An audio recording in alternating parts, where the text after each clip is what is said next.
찬찬히 들려주는 클래식은 클래식 음악에 관한 이야기를 라디오 형식으로 보내드리는 기획입니다. 안녕하세요 여러분, 장영은 채널의 장영은입니다.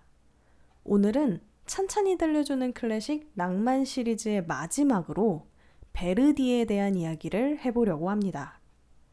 베르디는 낭만주의 시대 이탈리아를 대표하는 작곡가로 특히 오페라 작품들로 유명합니다.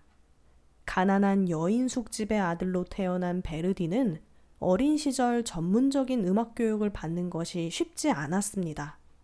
그러나 음악에 대한 열정이 있었던 베르디는 운 좋게도 마을 교회에서 오르간을 배울 수 있었고 10살이라는 어린 나이에 교회 오르가니스트가 될 수 있었습니다. 음악적 재능이 다분했던 베르디는 이후 작곡에도 눈을 뜨게 되어 본격적인 공부를 위해 밀라노로 유학을 갔습니다. 그리고 1830년에 처음으로 자신의 오페라 작품인 오베르트를 완성하여 발표하게 되는데 안타깝게도 이 작품은 큰 성공은 거두지 못했죠. 그러나 베르디는 실패를 발판 삼아 계속해서 오페라 작곡을 이어나갔고 결국 뛰어난 오페라 작곡가로 성장하게 되었습니다. 베르디는 우리가 일상생활에서도 많이 들어본 유명한 오페라 작품들을 많이 남겼는데요. 베르디의 작품 중 특히 우리가 많이 알고 있는 작품들은 대부분 초기 작품들에 해당합니다. 이러한 베르디의 초기 오페라 작품의 특징은 극적인 구성은 약하지만 줄거리가 선명하고 아리아가 확연히 드러나서 이해하기 쉽다는 것이 장점이죠. 이 시기의 대표작으로는 나부코, 리골레토, 라트라비아타가 있습니다. 이 중 나부코의 경우 산막에 등장하는 히브리 노예들의 합창이라는 곡이 상당히 유명한데요. 당시 이탈리아가 일부 지역이 오스트리아 치하에 있었기 때문에 국민들은 조국의 해방과 통일을 염원했다고 합니다. 그런데 마침 이 히브리 노예들의 합창이 극중 포로로 끌려가는 노예들이 조국을 향해 부르는 노래였기 때문에 사람들의 애국심을 제대로 자극했던 거죠. 당시 사람들은 이 곡을 따라 부르고 다닐 정도였다고 하며 결과적으로 베르디는 이 나부코를 시작으로 유명 작곡가 반열에 오르게 되었습니다. 심지어 베르디는 이 작품에서 이탈리아 국민들을 감동시킨 것을 계기로 47세엔 국회의원으로 뽑히기까지 했으니 그 인기가 엄청났다는 게 느껴지네요. 그렇다면 우리에게 익숙한 초기 오페라 작품이 아닌 중기 오페라 작품으로는 어떤 작품이 있을까요? 베르디의 중기 오페라는 규모가 큰 것이 특징인데요. 그래도 여전히 멜로드라마 성격이 강해서 줄거리를 이해하는 데는 크게 어렵지 않습니다. 이 시기의 대표작은 우리에게 뮤지컬 작품으로도 유명한 아이다인데요.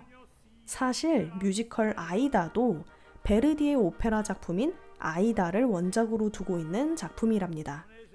이집트를 배경으로 한 아이다는 에티오피아의 공주였던 아이다, 이집트의 장군인 라다메스, 이집트의 공주인 암네리스 세 사람의 얽히고 설킨 사랑 이야기를 그리고 있는데요. 사실 베르디는 처음엔 이 작품의 의뢰를 받지 않으려 했다고 합니다. 그러나 흥미로운 대본이 베르디의 눈길을 사로잡았고 베르디는 결국 의뢰를 받아들여 아이다를 탄생시키게 되었죠. 베르디는 명실상부 이탈리아를 대표하는 오페라 작곡가의 면모를 여실히 보였고 아이다는 대성공을 이루게 됩니다. 하지만 아이다 이후 베르디는 16년 동안 작곡을 하지 않고 지내는데요. 그러던 베르디가 1887년에 오델로를, 1893년엔 그의 마지막 오페라인 팔스타프를 선보이게 됩니다. 이 두 작품은 베르디의 후기 대표작으로 무엇보다 음악적 완성도가 상당히 높은 것이 큰 특징입니다. 베르디는 60세 이후에 바그너의 관현악법을 연구했다고 하는데요. 이 영향을 받았는지 아리아에도 변화가 생깁니다.